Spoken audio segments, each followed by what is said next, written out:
नमस्ते सदा वत्सले मातृभूमि।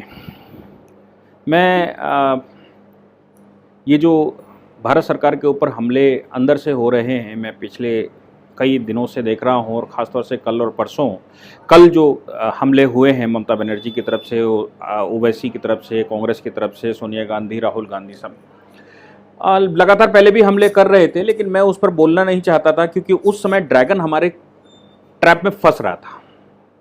नो डाउट हमारे 20 जांबाज सिपाहियों की वहां पर बलिदान हुआ, लेकिन वो बलिदान इतना महत्वपूर्ण है कि पूरे देश को प्रसन्नता होगी और पूरे देश को गर्व होगा कि क्या हम कर गए। इसलिए मैं उस समय बोलना नहीं चाहता था भारत सरकार की स्ट्रैटेजी को, लेकिन आज चूंकि ड्रैगन आ चुका है, इसलिए भारत सरकार की स्ट्रैटेजी के विषय में हम लोग बात करते हैं। जम्मू कश्मीर में आर्टिकल 370 समाप्त होने के बाद अभी हमने पीओके में सर्जिकल स्ट्राइक्स की, एयर स्ट्राइक की, उस ओर बढ़ना शुरू किया, पाकिस्तान को जवाब देने शुरू किए, पूरे वर्ल्ड वाइड पाकिस्तान को घेरा और पाकिस्तान को इस स्थिति में ला दिया कि किसी भी समय पाकिस्तान टूट जाए तो इसमें कोई आश्चर्य नहीं होगा। अब पाकिस्तान का जो मेन सपोर्टर था वो चीन है, और चीन को जब तक हम कंट्रोल नहीं करेंगे, चीन को जब तक चारों ओर से कंट्रोल ना किया जाए, तब तक हम पाक ऑक्युपाइड जम्मू कश्मीर और चीन के कब्जे में जो अक्साई चीन का हिस्सा है वो वापस नहीं ले सकते। अगर हम ये कहें कि अक्साई चीन का हिस्सा हम वापस नहीं लेना चाहते, तो भी हम ये कहें कि पीओके अगर वापस लेना है तो सबसे पहला काम ये आपको करना पड़ेगा कि चीन को रोकना पड़ेगा।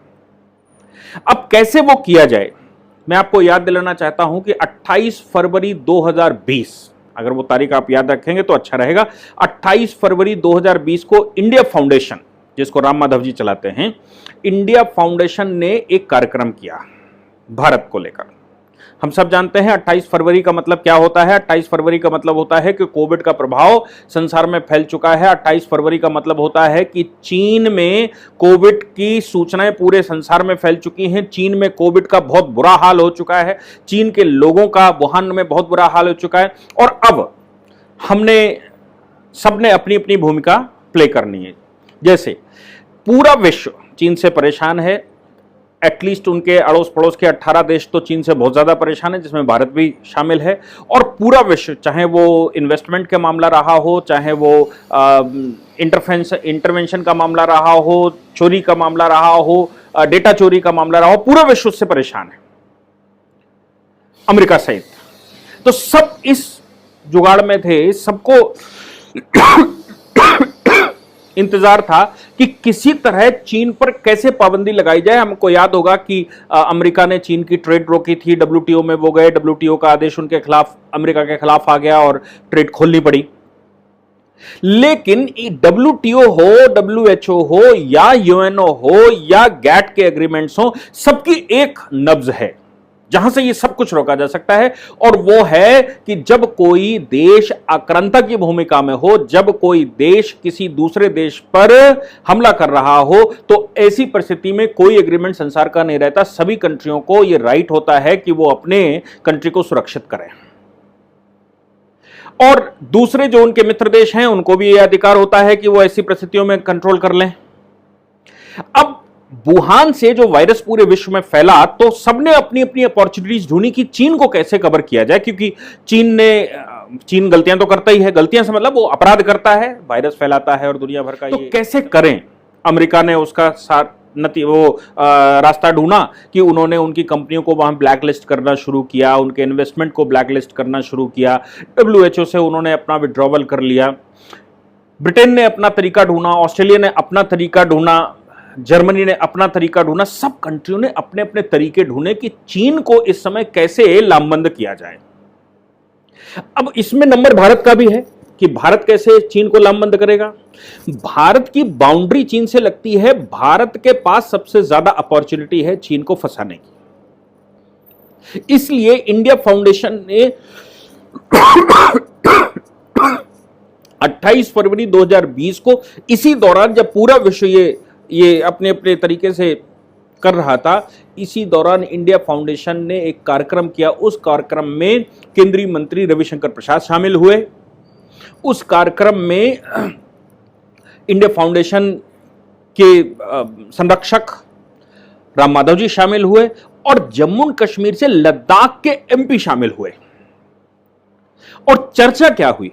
चर्चा यह हुई कि जब तक वो 45,000 किलोमीटर से 45,000 स्क्वायर किलोमीटर से ऊपर की भूमि जो चीन के कब्जे में है वो हमको वापस नहीं मिलती, तब तक हमारा संपूर्ण विकास नहीं हो सकता। हम पीओके वापस ले लेंगे तो भी ये 45,000 किलोमीटर की जो भूमि है, 45,000 मैं इसलिए कह रहा हूं, उन्होंने भी 45,000 किया, कि लगभग 35,000 किलोमीटर 37,000 किलोमीटर तो 62 की लड़ाई में उन्होंने जीती, और लगभग 10,000 स्क्वायर किलोमीटर वो धीरे धीरे करके 62 से घुसाए। और उनकी टैक्टिक्स से, जो मैंने पीछे भी कहा था कि एलएसी और LAP, line of actual patrolling और लाइन ऑफ एक्चुअल कंट्रोल, ये दो चीजें होती हैं बॉर्डर पर।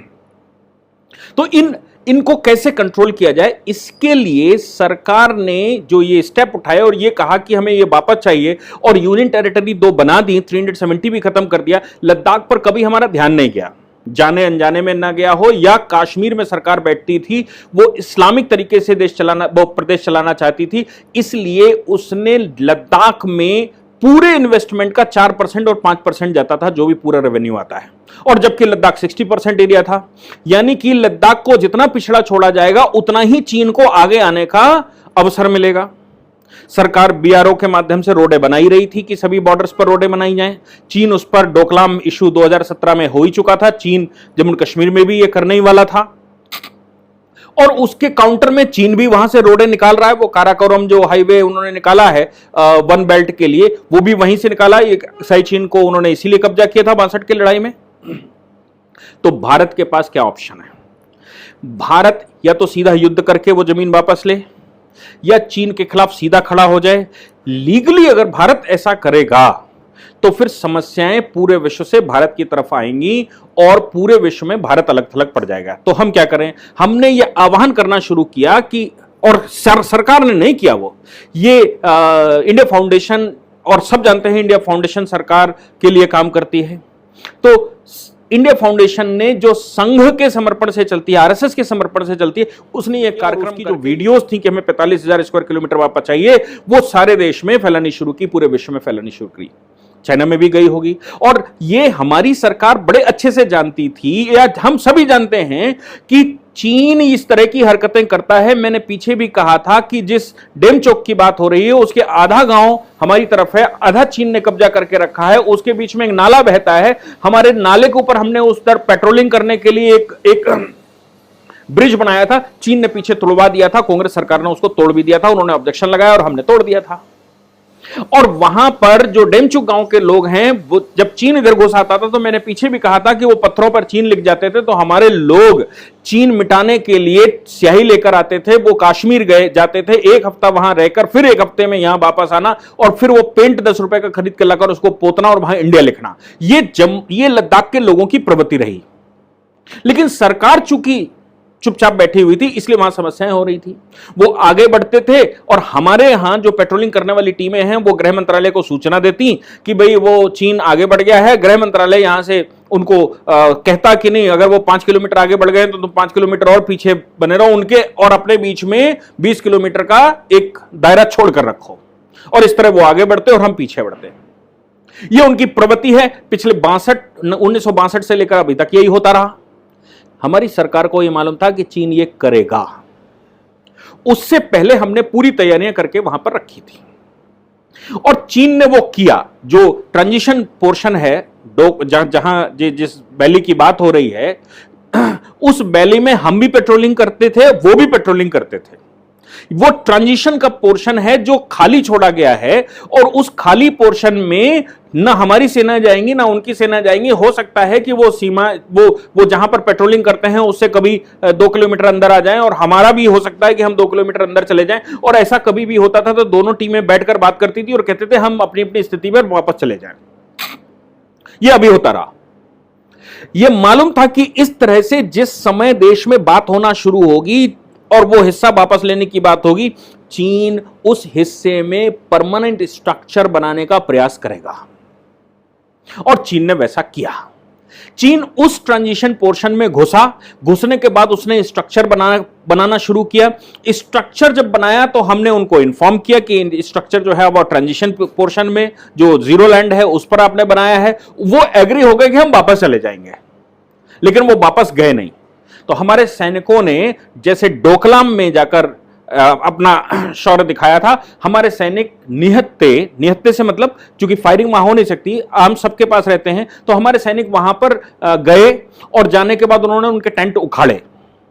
टेंट उखाड़ते समय हमारा उनका झगड़ा हुआ, हम उस घाटी में हमारे सैनिक गिर गए, हमारे 20 सैनिकों का बलिदान हुआ, लेकिन चीन के 40 से 50 सैनिक, 43 सैनिक तो उसी समय इंसिडेंट मर गए थे, और उसके बाद 20 सैनिकों की चर्चा और हुई कि वो हॉस्पिटल में एडमिट है, जो ग्लोबल टाइम ने भी बाद में एक्सेप्ट किया। यानी कि हम वहां पर गए और हमने उसको उखाड़कर, क्योंकि वो हमारा राइट था कि हम ट्रांजिशन पोर्शन को साफ रखें, और दूसरा हम ये कर सकते थे कि हम वापस चले आए, तो हम वापस आने के बजाय उसको उखाड़ने गए। चीन और उसकी सूचनाएं पूरे देश में पॉलिश की गई। इस तरह की घटनाओं की सूचनाएं बाहर आती नहीं है, बॉर्डर पर क्या चल रहा है बहुत ज्यादा सूचनाएं नहीं आती, लेकिन मुझे लगता है कि भारत सरकार ने जानबूझकर उसको एक मीडिया इशू बनाया, और मीडिया इशू बनाकर वर्ल्ड वाइड उसको प्रोपोगेट किया, वर्ल्ड वाइड उसको बताया कि भाई ये घटना हुई। प्रधानमंत्री, इस तरह के जो घटनाएं होती हैं, चीन के राष्ट्रपति ने स्टेटमेंट नहीं दिया, भारत के प्रधानमंत्री भी इस तरह का स्टेटमेंट नहीं देते। जो बॉर्डर पर हो रहा होता है वो सीनाएं निपट लेती हैं, और उस पर स्टेटमेंट अगर किसी को देना पड़े तो रक्षा मंत्री स्टेटमेंट देता है। जनरली युद्ध काल हो जाए तो बात अलग है, लेकिन प्रधानमंत्री ने कहा बलिदान खाली नहीं जाएगा, और प्रधानमंत्री ने जब स्टेटमेंट दिया तो चीन का बौखलाना स्वाभाविक था, और बौखलाने के बाद जो स्ट्रक्चर तोड़ कर आए तो उसने दोबारा स्ट्रक्चर बनाया। इससे हमको लाभ क्या हुआ है? वो ट्रांजिशन पोर्शन, वहां पेट्रोलिंग वो भी करते थे, वहां पेट्रोलिंग हम भी करते थे, लेकिन उससे लाभ क्या हुआ? अब चीन के ईगो पर फंस गई, चीन दोनों तरफ से फंस चुका। या अगर वो स्ट्रक्चर तोड़ता है तो अंदर डिस्टर्बेंस हो रहा है, क्योंकि अंदर उसके पास 60% लैंड दूसरों की है।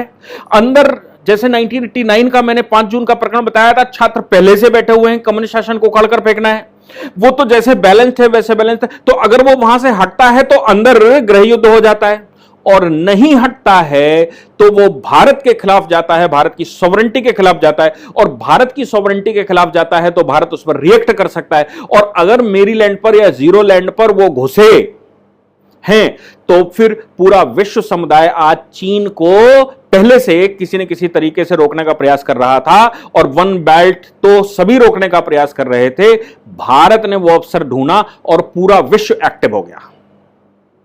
अमेरिका जहां जहां पर उसका बेस बने हुए थे, उन बेसों पर उसने फौजें बढ़ा दी, उस बेसों पर उसने पेट्रोलिंग बढ़ा दी, उन बेसों पर और काम बढ़ा दिया। वो ये इंतजार करने लगे कि किसी तरह भारत से युद्ध हो जाए तो फिर अमेरिका को भी अवसर मिल जाएगा।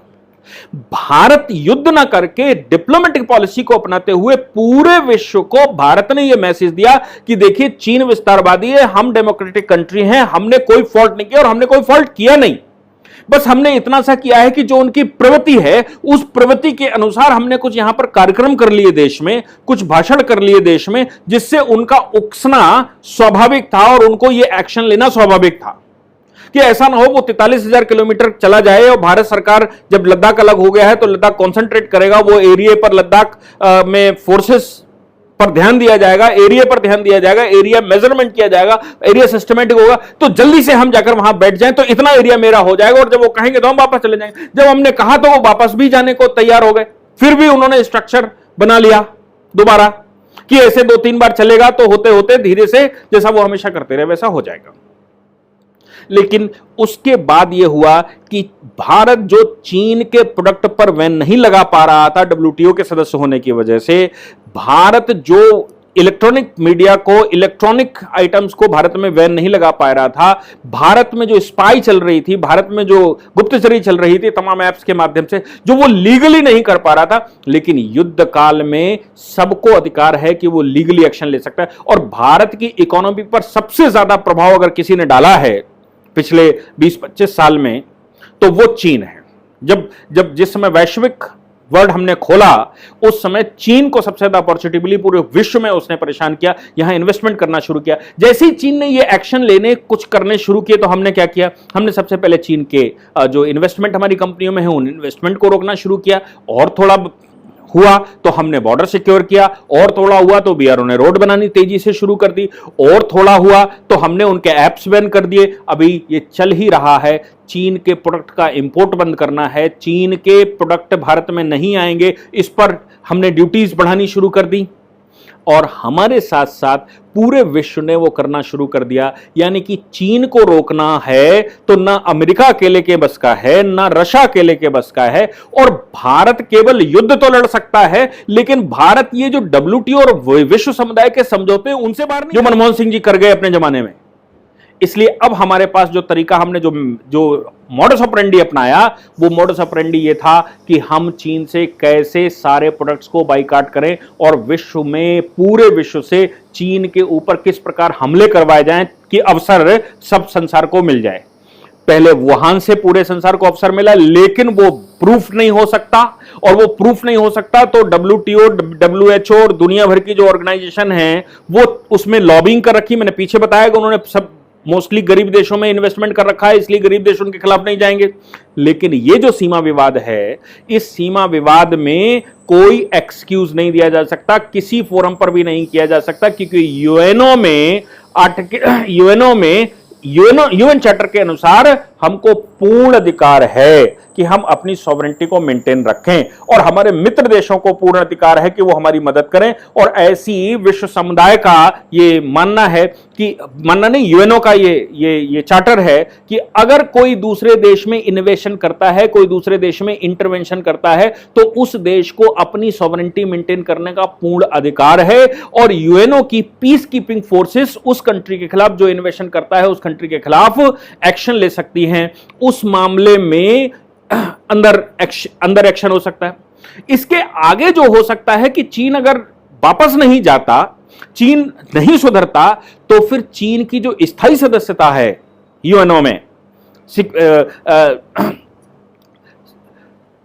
वो स्थायी सदस्यता के ऊपर सवाल खड़े होने शुरू हो जाएंगे, क्योंकि बड़े देश सारे चीन के खिलाफ हो चुके हैं। 5 स्थायी सदस्य जो सिक्योरिटी काउंसिल के हैं, उनमें अकेले चीन को छोड़कर बाकी 4 उनके अगेंस्ट में जा चुके हैं।